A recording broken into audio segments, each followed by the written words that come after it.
Il est 13 h, bonjour à tous. Merci de votre attention à la une de l'actualité ce samedi.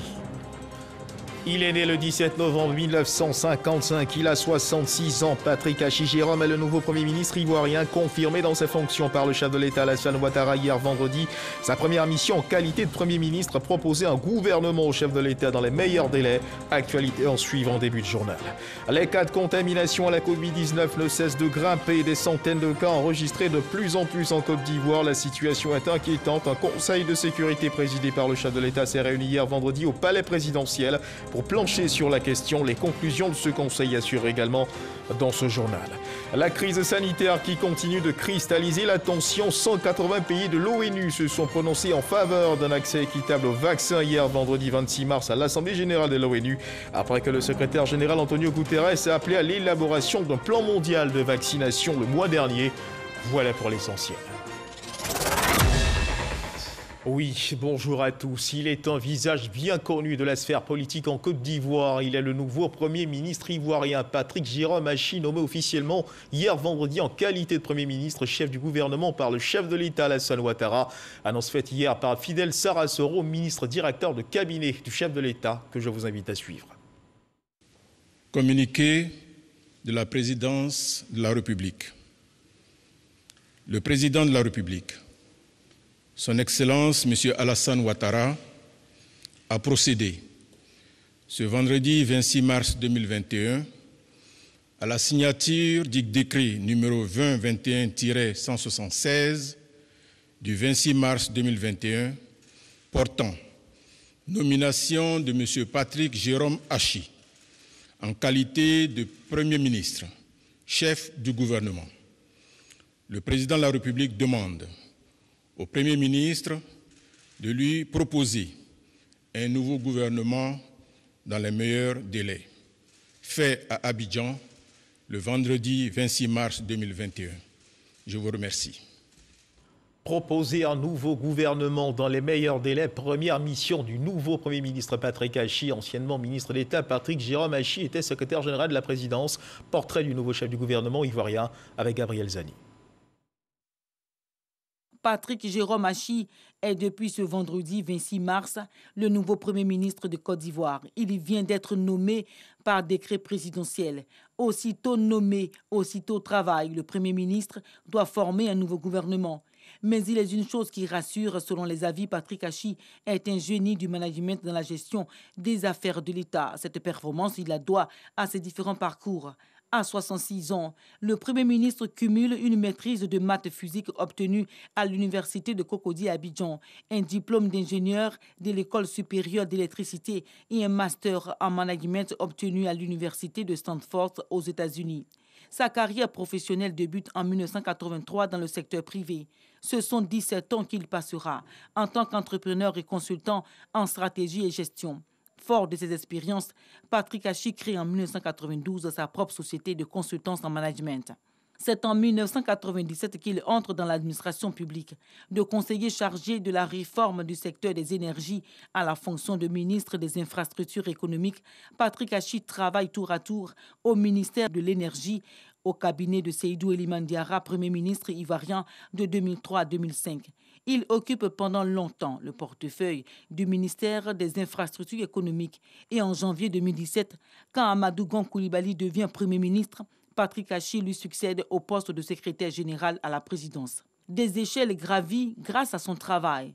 Et son parcours politique n'en dira pas moins. Réélu député d'Alzopé pour la 3e fois de façon consécutive lors des dernières législatives et président du conseil régional de la Mai depuis 2013, le Premier ministre est aujourd'hui l'épine dorsale du projet de société et du programme de gouvernement du RHDP, parti duquel est sorti le PDCI, dont était membre Patrick Hachi. Son engagement, ses choix politiques portés vers le développement lui ont valu d'intégrer les hautes instances du Parti des oufritistes, en l'occurrence le directoire du RHDP.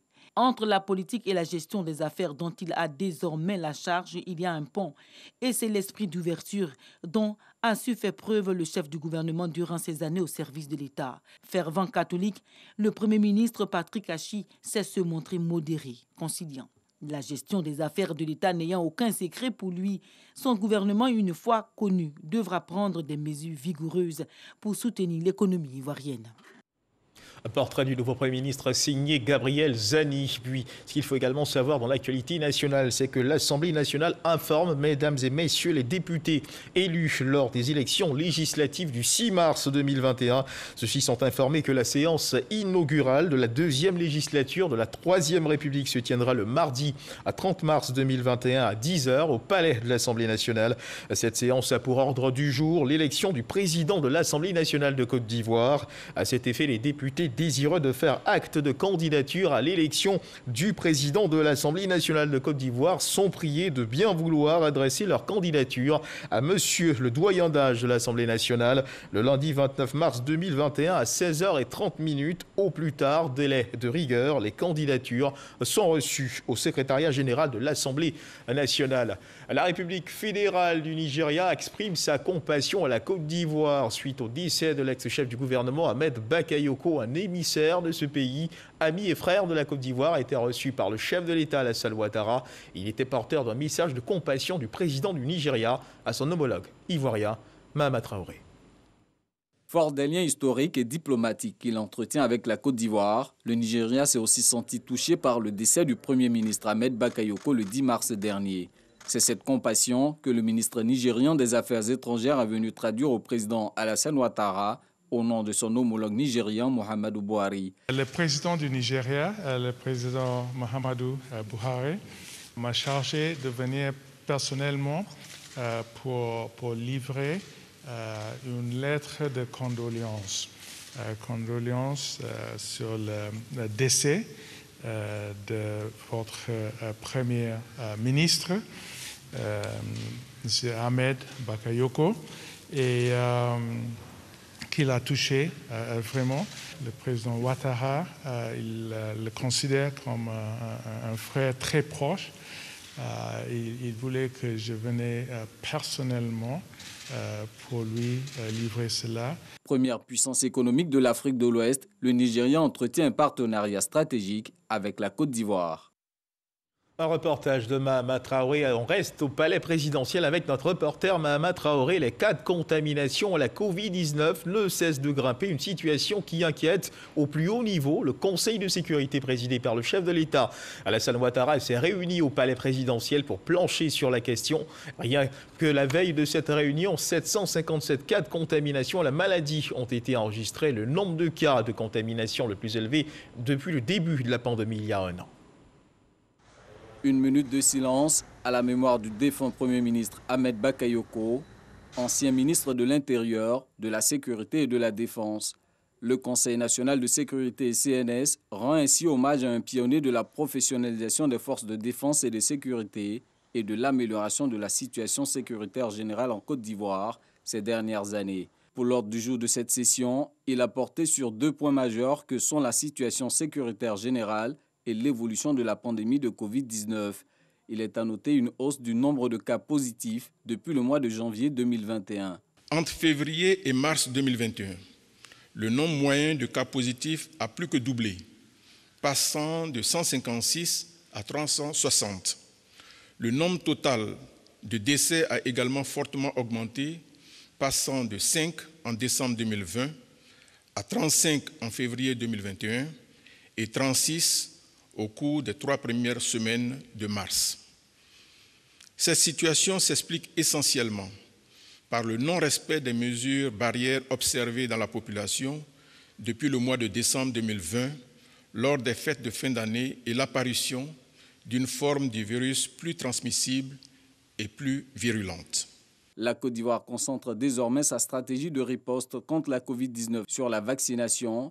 Le pays a déjà acquis 554 000 doses du vaccin AstraZeneca grâce à l'Organisation mondiale de la santé et à la coopération avec l'Inde. Depuis le 1er mars 2021, date de démarrage de la vaccination, près de 30 000 personnes ont déjà été vaccinées. La Côte d'Ivoire recevra, à la fin du premier semestre 2021, au total, près d'1 million de doses à travers l'initiative COVAX. En outre, le ministre de la Santé et de l'Hygiène publique, sur la base du rapport du comité de veille de la COVID-19 et des conclusions de l'OMS, a indiqué que les avantages du vaccin AstraZeneca l'emportent sur ses risques. À cet égard, le comité de veille recommande la généralisation et la décentralisation de la vaccination contre la Covid-19. Afin de juguler la crise sanitaire liée à la Covid-19, sur proposition du comité de veille, le Conseil national de sécurité, après analyse, a décidé des mesures suivantes. Prolonger l'état d'urgence sanitaire jusqu'au 30 juin 2021. Élargir la vaccination aux personnes de 18 ans et plus. Procéder à la décentralisation de la campagne de vaccination. Poursuivre et intensifier la sensibilisation en vue du strict respect des mesures barrières. S'agissant de l'analyse de la situation sécuritaire des mois de février et mars, le Conseil national de sécurité note que les élections législatives de samedi 6 mars 2021 se sont déroulées dans un climat apaisé sur l'ensemble du territoire grâce aux dispositifs sécuritaires mis en place par les forces de défense et de sécurité. Il ressort également de cette présentation une nette amélioration de la situation sécuritaire sur l'ensemble du territoire, marquée par une baisse notable des incidents dans tous les domaines. Le président de la République a adressé ses félicitations au Grand Commandement pour les opérations de sécurisation menées avec efficacité sur l'ensemble du territoire, ainsi que pour leur contribution remarquable aux élections apaisées du 6 mars dernier. Malgré ce satisfecit, la nécessité d'optimiser les ressources humaines dans l'armée s'impose. Sur instruction du président Alassane Ouattara, le Conseil national de sécurité a été chargé de proposer des solutions. Il faut surtout continuer de rester vigilant. La maladie est bien présente et chaque jour, de nouveaux cas de contamination sont enregistrés dans le pays.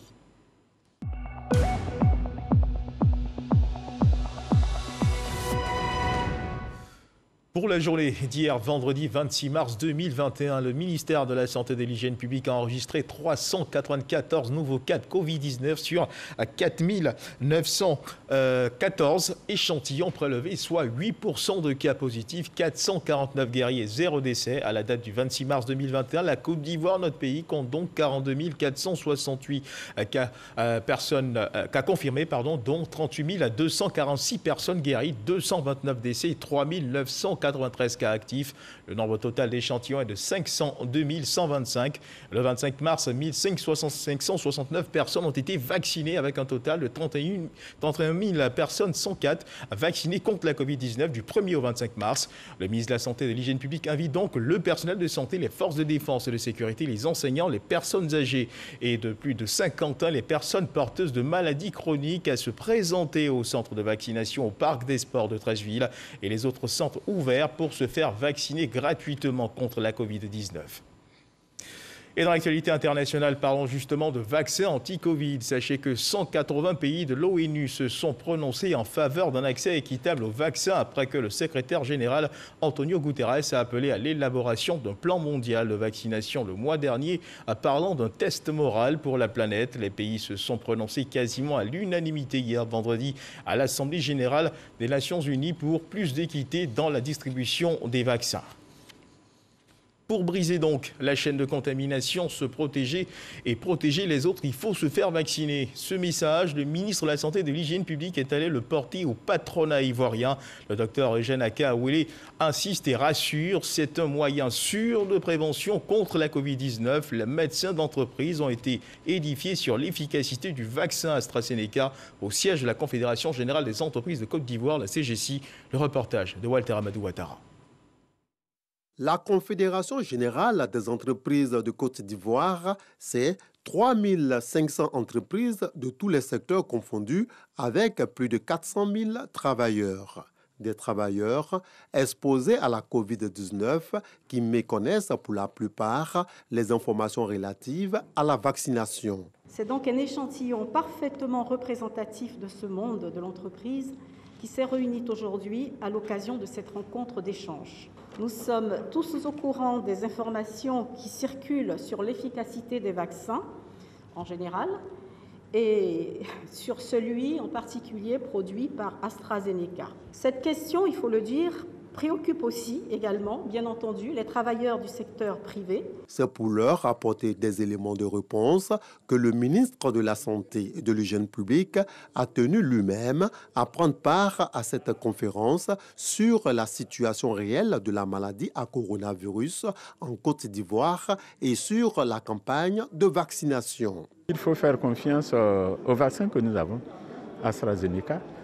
Nous sommes aujourd'hui une quinzaine de pays africains éligibles au mécanisme COVAX à qui il a été donc alloué ce vaccin. Et dans aucun de ces pays, on nous a signalé un décès dû à AstraZeneca. Ça veut dire qu'il n'y a pas de risque majeur, alors qu'au quotidien, on enregistre des décès pour ceux qui ne se sont pas fait vacciner. Au total, nous sommes un peu plus de 27 000 personnes vaccinées. Nous sommes donc dans la bonne direction. Très sceptiques à leur arrivée, des participants affirment avoir été édifiés. AstraZeneca, qu'on a en Côte d'Ivoire, et tout le monde sait ce qu'on dit de ce vaccin. Donc, on a beaucoup d'appréhension, mais cet après-midi, je pense que mes appréhensions se sont dissipées avec les explications et puis les mots rassurants du ministre de la Santé. Je vais me faire fort de transmettre le message, sensibiliser le plus de mes collègues pour qu'on puisse tous se faire vacciner pour éviter la Covid. Parce qu'en fait, je veux qu'on vive longtemps. La campagne de vaccination anti-Covid-19 a été lancée le lundi 1er mars dernier. Et on se vaccine contre la Covid-19 à la Gendarmerie nationale. Le service santé de la caserne de gendarmerie d'Agban a procédé en présence du commandant supérieur de la Gendarmerie nationale au lancement de la campagne de vaccination de l'ensemble des gendarmes contre la Covid-19. Le commandant supérieur de la Gendarmerie nationale a engagé ces hommes à se faire vacciner à Boussanogo. La Gendarmerie nationale mène le combat contre la Covid-19. La vaccination de ces hommes contre la pandémie qui a débuté depuis le 9 mars dernier se poursuit à la caserne d'Agban, un acteur de sécurité. C'est un vaccin sûr, donc j'incite les Ivoiriens et les militaires, les enseignants, tout le monde à le faire. C'est en présence du commandant supérieur de la Gendarmerie nationale, le général de corps d'armée Alexandre Apalo Touré, que les gendarmes bénéficiaires prioritaires ont reçu les doses du vaccin britannique AstraZeneca contre la Covid-19. Les chefs ont montré la voie à suivre. Il faut absolument que nous qui sommes au contact de la population, nous soyons les premiers à avoir cette protection pour ne pas effectivement mettre la vie des autres en danger. Étant gendarme, je côtoie la population et il est important pour moi donc de me faire vacciner parce que je ne sais pas qui je côtoie. Le commandant supérieur de la Gendarmerie nationale, Alexandre Apalo Touré, a expliqué à ces hommes l'urgence qu'il y a à se faire vacciner. Les ragots vous diront que ce vaccin n'est pas bon. Ce qui nous concerne, c'est la vie de nos médecins ici. Je vous demande de vous engager rapidement dans ce chemin de vaccination. Parce que vous savez que nous sommes dans un métier de contact. Vous contrôlez les papiers des gens, vous parlez avec des personnes, et vous touchez des personnes, vous retournez ensuite, quand je dis vous, je parle de moi aussi, nous retournons ensuite dans nos familles. Donc, non seulement cela nous expose, mais cela expose aussi nos familles. Puis d'ajouter. Son Excellence, Monsieur le Président de la République, chef suprême des armées, autorise que nos familles soient vaccinées. C'est pour cette raison que je vous enjoins à respecter de façon scrupuleuse cette consigne, à vous faire vacciner en même temps que vos familles. Il n'y a pas de temps à perdre, il faut le faire le plus tôt possible. Tour à tour, les gendarmes présents se sont fait vacciner. Notons que la vaccination a débuté à la Gendarmerie nationale le 9 mars dernier et le général de corps d'armée Alexandre Apalo Touré a reçu sa dose de vaccin le 11 mars dernier. Un compte-rendu signé à Boussanogo sur le plan sanitaire. La Côte d'Ivoire, aidée de ses partenaires, est aussi engagée dans la lutte contre la tuberculose. Dans le cadre de la 26e journée mondiale de lutte contre la tuberculose, Alliance Côte d'Ivoire a organisé une séance de dépistage contre la tuberculose dans plusieurs communes du district d'Abidjan. Objectif visé, dépister le maximum de personnes afin de venir à bout de cette pathologie. Astou Touré. Assis sous cette bâche, ces personnes sont en attente d'être reçues en consultation pour le dépistage contre la tuberculose. J'ai accepté de venir me faire dépister, moi et ma famille, pour connaître nos statuts. Parce qu'en matière de santé, je trouve que c'est important pour nous de savoir si on est malade ou pas pour pouvoir prendre le traitement adéquat. Bon, je me sens soulagée parce que quand même on avait des doutes. Parce qu'autour de nous, on voit souvent les gens qui toussent. C'est vrai qu'il y a Corona, mais les toux peuvent être dus à des trucs comme, on va dire, la tuberculose. Donc je trouve que quand je sais mon statut, je vis mieux, quoi. La tuberculose demeure la maladie infectieuse la plus meurtrière au monde. Chaque jour, plus de 4000 personnes en meurent, tandis que 30 000 la contractent. La tuberculose est une maladie contagieuse. On l'attrape lorsque nous sommes en contact étroit avec une personne qui est déjà contaminée et qui tousse. Il faut que rapidement, ils se présentent dans un centre chez un médecin qui va leur conseiller de faire les examens de crachat, éventuellement des radios. Voilà, on guérit de la tuberculose, les traitements sont gratuits. La tuberculose se guérit en 6 mois si elle est détectée tôt. Raison pour laquelle Alliance Côte d'Ivoire multiplie les actions de formation et de sensibilisation sur le terrain. L'OMS nous demande d'être à 90% de succès thérapeutique, c'est-à-dire que sur 100 personnes qui sont dépistées, il faut au moins que 90 arrivent à retrouver la santé. Nous sommes à 86%. Mais globalement, nous pensons que notre contribution communautaire aux côtés du programme a quand même fait améliorer les choses. Parce que les taux de décès, c'était autour de 15-13%. Aujourd'hui, nous sommes autour de 7-10%. Parce qu'il y a similitude entre les signes de la Covid-19 et celle de la tuberculose, à l'occasion de la Journée mondiale de lutte contre la tuberculose, Alliance est accompagnée d'une autre structure. La tuberculose et la Covid-19 ont les mêmes modes de transmission. Au niveau de nos activités, nous apportons des cache-nez à la population pour lutter contre la Covid et en même temps la tuberculose. L'incidence de la tuberculose en Côte d'Ivoire est estimée à 137 cas pour 100 000 habitants. L'horloge tourne, c'est le thème de cette 26e édition de la Journée mondiale de la lutte contre la tuberculose, comme pour rappeler l'implication de tous afin de bouter hors de nos frontières cette maladie mortelle. On change de registre pour cette fois parler des Journées nationales des métiers pour l'année 2021 qui viennent de démarrer à Yamoussoukro. Pour la reprise, les métiers de la communication, du marketing et du digital ont fait l'objet de plusieurs communications. Cette initiative du groupe MZK bénéficie du soutien de la radiodiffusion télévision ivoirienne. Le reportage de Kader Sogodogo. Les Journées nationales métiers repartent de plus belle. Pour le démarrage de l'édition 2021, les métiers de la communication et du marketing sont associés à ceux du digital. L'objectif visé est clair, la performance des entreprises. Nous avons mis en interface les métiers de la communication, du marketing, des relations clients et les métiers des systèmes d'information, de sorte à ce que chacun apprenne de son métier, mais comprenne aussi les problématiques des autres métiers, pour une meilleure collaboration au sein de nos organisations, pour que lors des réunions, lors des équipes projets, lors des interfaces, on ne se regarde pas en chien de surveillance, mais qu'on comprenne les problématiques des autres et qu'on puisse capitaliser là-dessus pour apporter des réflexions assez fructueuses de sorte à accompagner la performance de nos organisations. Un cadre d'échange et de partage de compétences par excellence pour les professionnels du domaine. Le thème de cette année, c'est Personal Branding et performance des organisations. Nous avons compris que l'image de nos dirigeants, l'image de nos organisations impactait sur leur performance. Donc nous sommes assis et nous avons évoqué à travers notre réseau cette possibilité-là de pouvoir présenter ce sujet et de récupérer les contributions des uns et des autres pour pouvoir remplir nos connaissances et pouvoir nous améliorer au profit de nos structures et de nos entreprises. Donc la DSI, qui est spécialiste de tout ce qui est digital et système d'information, doit pouvoir aujourd'hui s'aligner sur ces nouveaux produits-là, qui sont souvent dématérialisés. Nous avons les e-services aujourd'hui dans les administrations, dans les entreprises. Ce n'est plus seulement des produits solides, ce sont des produits dématérialisés. Pour les travaux qui vont durer 2 jours, plusieurs communications seront dites par des experts en la matière. Comme les années précédentes, cette initiative de MZK Group bénéficie du soutien de la radiodiffusion télévision ivoirienne RTI. L'Union des villes et communes de Côte d'Ivoire, l'UVICOSI, a lancé dans la commune d'Aboisseau la connexion Internet haut débit satellitaire pour l'ensemble des collectivités territoriales.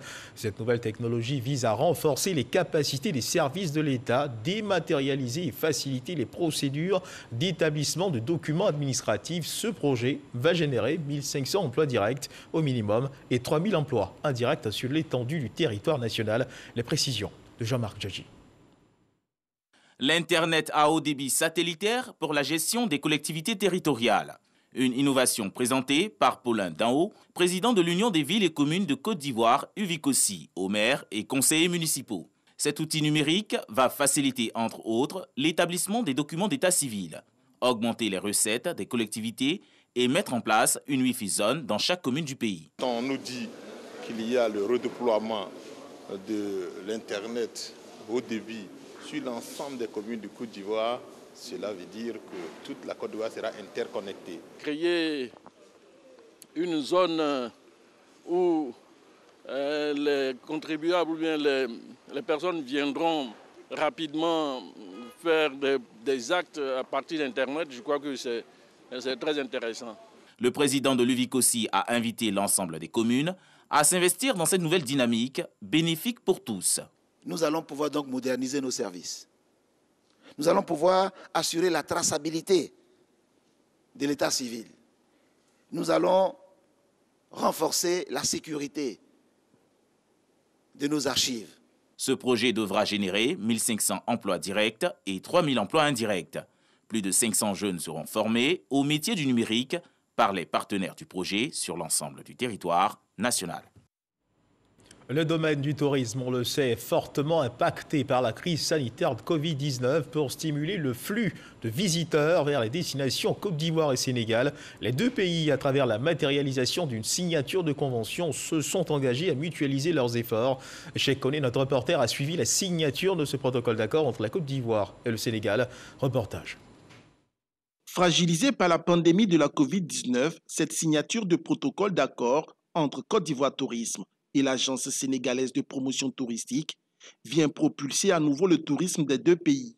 Ce mariage touristique vise à stimuler le nombre de visiteurs et asseoir une résilience sous-régionale face à la pandémie de la Covid-19. Nous, gérants du secteur touristique, nous voyons dans l'obligation d'appliquer un changement de paradigme du fait de l'avènement de la pandémie de la Covid-19 qui a changé nos habitudes.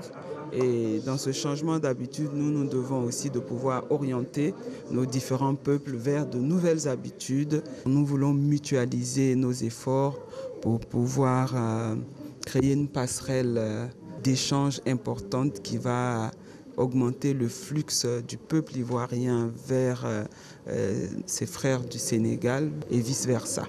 Deux présentations ont permis de faire connaître à la délégation sénégalaise les sites et patrimoines touristiques ivoiriens.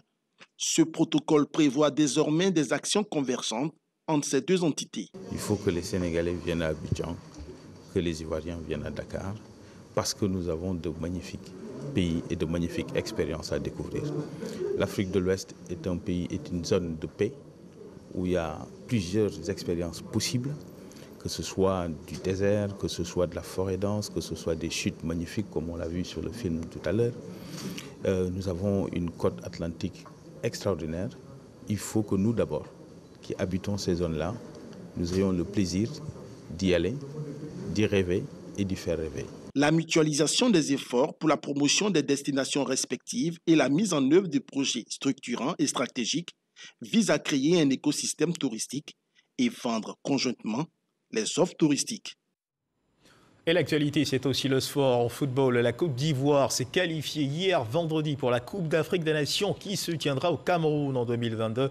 Les éléphants de Côte d'Ivoire ont battu l'équipe du Niger sur son sol. Score du match 3-0. Les bourreaux de l'équipe du Niger répondent au nom de Serge Aurier, Max Gradel, Wilfried Canon. Une rencontre qui s'est déroulée au stade Seyni Kounché de Niamey au Niger. Et c'est sur cette information sportive que se referment les pages de cette édition. Merci de nous avoir suivis. Dieu garde la Côte d'Ivoire.